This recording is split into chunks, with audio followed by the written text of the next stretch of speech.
Magandang araw mga bata. Ang pag-aaralan natin para sa araw na ito ay tungkol sa mga katangi-tanging pagpapahalaga, katatagan, kakayahan, at ambag ng mga taong may kapansanan sa pamayanan at sa lipunan. Narito ang ating kasanayan para sa araling ito, na isasabuhay ang pagiging mapagpasalamat sa pamamagitan ng paggamit sa mga kontribusyon ng mga natatanging taong may kapansanan o persons with disability o PWD bilang gabay sa pasya at kilos. Narito ang mga layuning pampagkatuto. Una, na ilalarawan ang mga katangi-tanging nagawa at pagpapahalaga ng mga taong may kapansanan o persons with disability o PWD sa pamayanang kinabibilangan. Ikalawa, na ipaliliwanag na ang sariling pagkilala sa mga natatanging taong may kapansanan o persons with disability o PWD sa pamayanan ay pagpapahalaga sa kanilang mga kontribusyon na nagpapabuti sa kalagayan ng lipunan o bayan.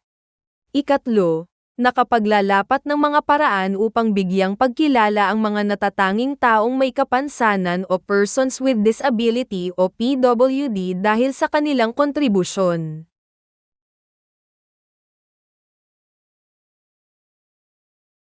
Ang mga simbolong ito ay ating nakikita sa mga pampublikong lugar. Ang mga simbolong ito ay pagsasaalang-alang sa kanila bilang kabahagi ng lipunan.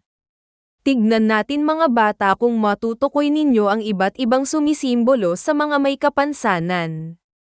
Itapat ang mga nasa hanay B sa tama nitong paglalarawan sa hanay A. Ilagay ang titik ng tamang sagot sa patlang.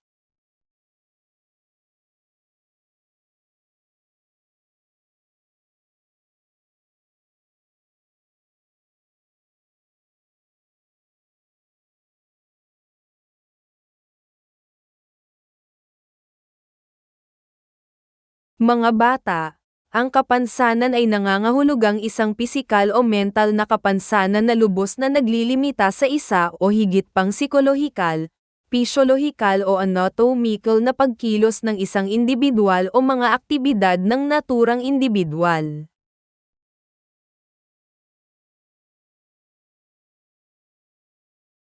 Batay sa kahulugang ating nabanggit, tukuyin kung ang mga sumusunod ay halimbawa ng kapansanan ng tao o hindi.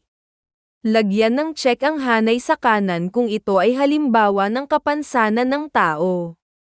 Lagyan ng X kung ito ay hindi halimbawa ng kapansanan ng tao.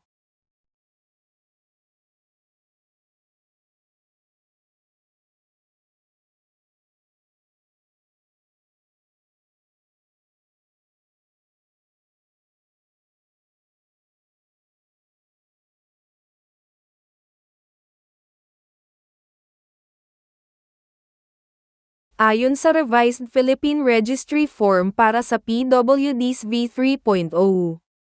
Ito ang mga uri ng kapansanan, bingi o hirap sa pandinig, kapansanan sa intelektual, kapansanan sa pagkatuto, kapansanan sa pag-iisip, orthopedic disability, pisikal na kapansanan, psychosocial disability, kahinaan sa pagsasalita at wika, at kapansanan sa paningin.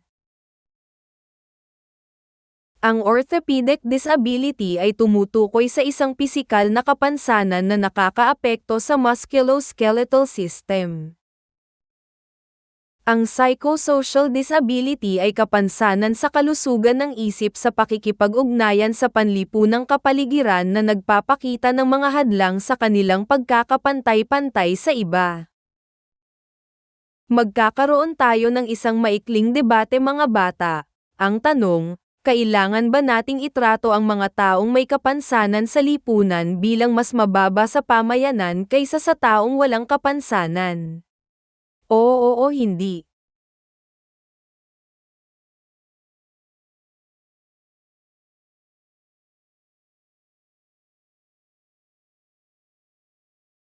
Ano ang personal mong pananaw tungkol sa PWDs?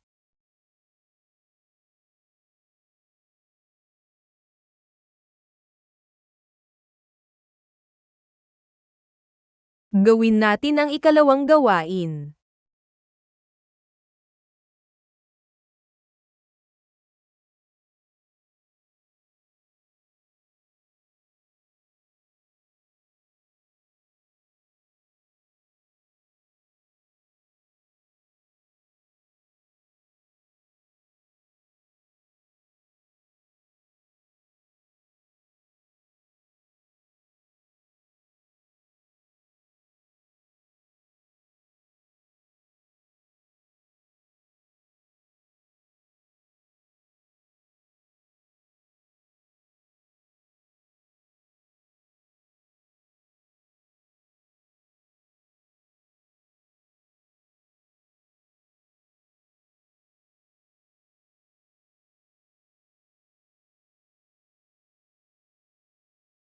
Narito ang mga sikat na indibidwal na nagtagumpay sa kapansanan upang masunod ang kanilang mga pangarap.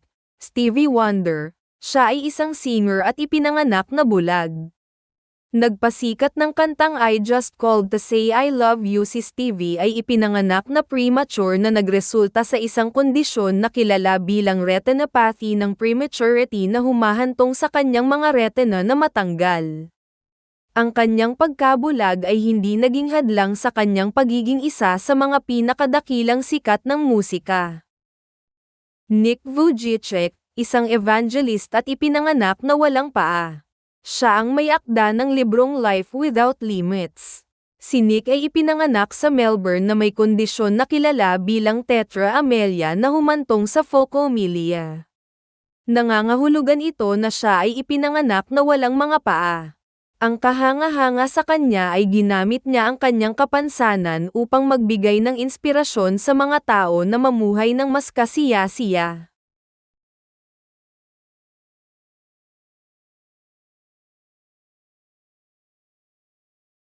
Balikan ang mga nangyari sa buhay ni Stevie Wonder at Nick Vujicic at sagutin ang sumusunod na tanong. Gawing gabay sa pagmarka ng sagot ang rubrics na nakapaloob.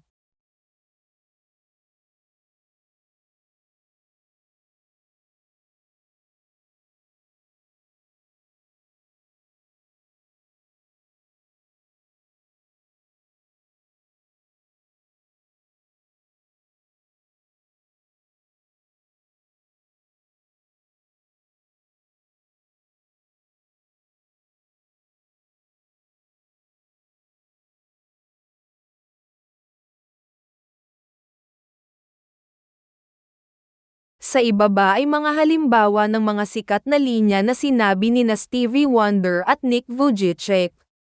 Paano mapapabuti ang buhay ng tao ayon sa mga katagang binanggit nila?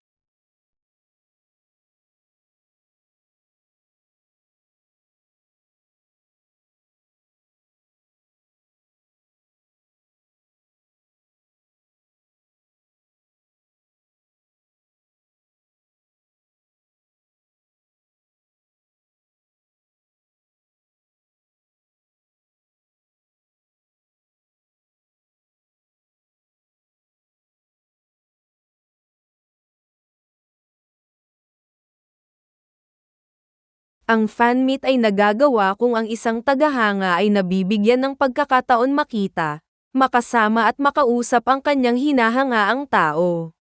Kung mabibigyan ka ng pagkakataon makita, makasama at makausap sina Stevie Wonder at Nick Vujicic, ano ang sasabihin mo sa bawat isa?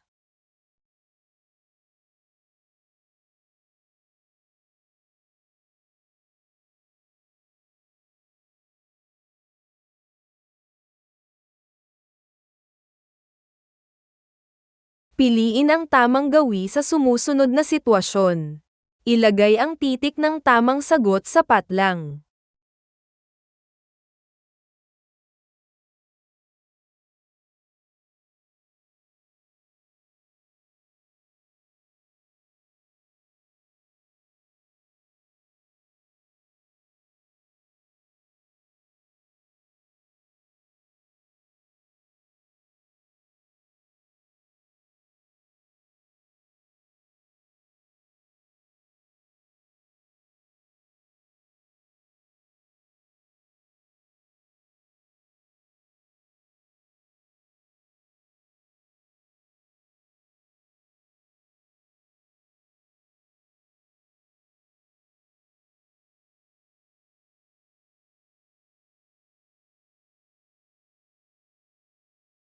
Paano mo tutulungan ang mga taong may kapansanan katulad ni Stevie Wonder at Nick Vujicic?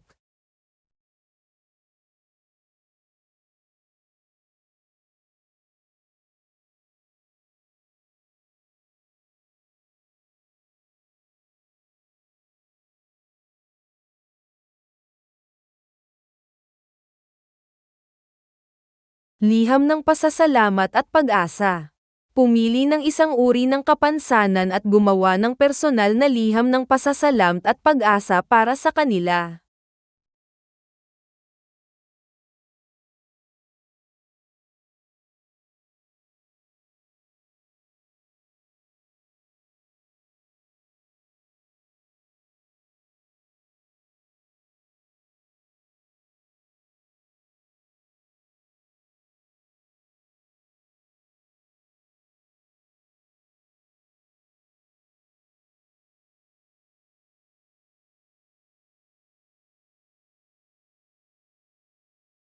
Piliin ang tamang gawin na dapat ipakita sa mga taong may kapansanan. Isulat ang titik ng tamang sagot sapat lang.